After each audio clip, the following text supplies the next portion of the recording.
It is shocking to note or to understand or to come to the realization that traditional organizations or institution is now being used as a political tool.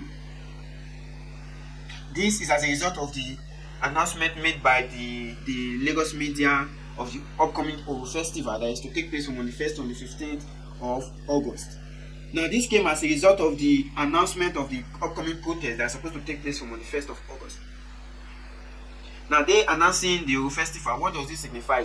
No one is supposed to be outside when this festival is to take place, and no women is supposed to be seen outside in the course of this festival.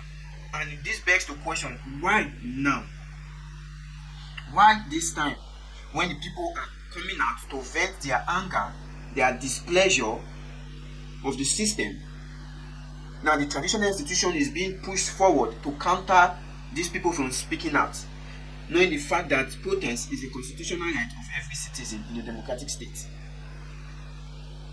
So it is heartbreaking to see the traditional institution being, belittled this way by the political class, as a tool for political control.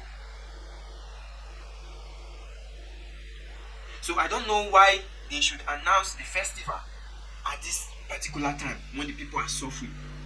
And if had it been these traditional institutions, speak truth to power on behalf of the people, of their own people rather, it will give joy to the people. But they don't speak. Rather, when the people begins to speak in anger, they come with series of tradition and all that just to, counter what the people are planning to do, which is very, very bad. And again, the traditional rulers met with the president, amidst these upcoming protests. The hashtag End Bad Governance in Nigeria continues to gain momentum as the proposed hunger protest latest for August 1st draws near. President Bola Ahmed Tinubu on Thursday met with traditional rulers from across the country, led by the Sultan of Sokoto, Mohammed Abubakar III, and the Oni of Ife, Adeyeye Ogunwusi, at the State House in Abuja to discuss the current state of affairs in the country. The Oni said the traditional rulers are not in support of any violent protests and expressed fears that the planned protest may be hijacked by people that have ulterior motives. Let them put a face to it and don't let it be hijacked by people that has ulterior motive. That is our stand. We condemn such acts fully. We traditional rulers are not engaged in people, especially the youth, coming out to start looting, to start breaking down law and order. We are parents, we are traditional rulers, we are closer to them. We are going to go back home and continue to engage them. It begs the question again, why is it that when there is a protest or when there is a plan for protest, that is when the government sits up, to want to, call this, call that, start negotiating, start speaking to traditional rulers. These traditional rulers has been on seat, but no meeting was called on their behalf. They were never invited for a meeting to discuss the state of the country or the situation of the country and how to resolve and what the government is doing to resolve this problem. But now when there's an upcoming protest, now you see the traditional rulers being invited to the president to see the president and discussing reforms, what they can do. And I just pray and hope these traditional rulers speak their mind and speak truth to power and let them know the plight of the people. And they cannot be used, to tell the people to stop and not come out to protest.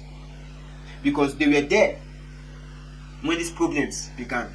They were there when the price of petroleum products skyrocketed. They were there when petrol could not be purchased, when fuel could not be purchased, when the price of diesel went up. But they never spoke truth to power. They were there when the price of commodities became unbearable, for the low-income earners, to purchase or to buy from the market. They never said a thing. They were there when the price of transportation went up. They never said a thing.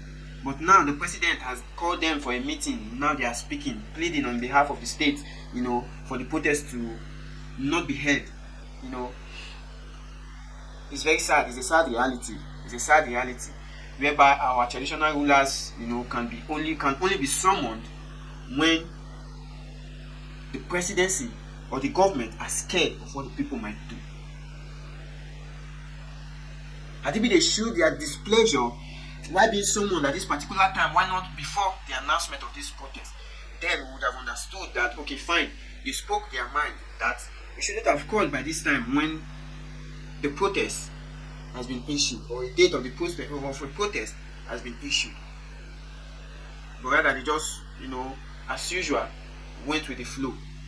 I just hope it's for the good and for the betterment of the people. And I also hope that this should not be the last, or this is not the last time they will speak, or this will not be the last time the presidency will summon them to discuss the state of the country.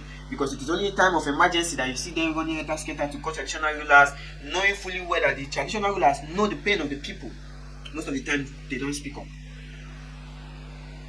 Not engaging them, to discuss with the people is so sad that it is at this point that they are now being summoned. Well, who are we to question the gods?